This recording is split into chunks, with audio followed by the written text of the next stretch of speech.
ఇప్పుడు ఈ బంధం తెంపేదానికి ప్రయత్నిస్తున్నారు. జనసేన ముసుగులో టీడీపీని తిడతారు, టీడీపీ ముసుగులో బీజేపీని తిడతారు. ఈ కుట్రల్లో మనం గమనించాలి. ఎందుకంటే పైన మాకు చాలా క్లారిటీ ఉంది. ఎంత క్లారిటీ ఉందో ఒక ఉదాహరణ ఇస్తాను. ఒకరోజు ఇండియా టుడే కాన్ఫరెన్స్కి వెళ్ళా, కోయంబత్తూరులో రమ్మన్నారు. అక్కడ వెళ్ళి ఆయన ఇంటర్వ్యూలో అడుగుతున్నాడు, 2029 మీరు కలిసే పోటీ చేస్తుంటే తప్పనిసరిగా 2029 మేము కలిసే పోటీ చేస్తున్నాం అని చెప్పా. మీరు చప్పట్లు కొట్టారు. దాని తర్వాత పవన్ అన్న నాకు ఫోన్ చేశాడు, లోకేష్ మనం 3 టర్మ్లు కలిసి పోటీ చేద్దామని ఒక టర్మే చెప్పావేంట్రా బా అని అడిగాడు. అంటే ఎంత క్లారిటీ ఉందో నాయకత్వం మధ్యన, అది గుర్తుపెట్టుకోవాలి.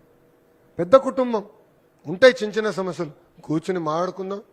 భూపేష్ పైన బాధ్యత ఉంది, మా అమ్మ పైన బాధ్యత ఉంది, శ్రీనన్న పైన కూడా బాధ్యత ఉంది. పరిష్కరించే బాధ్యత మేము తీసుకుంటాం.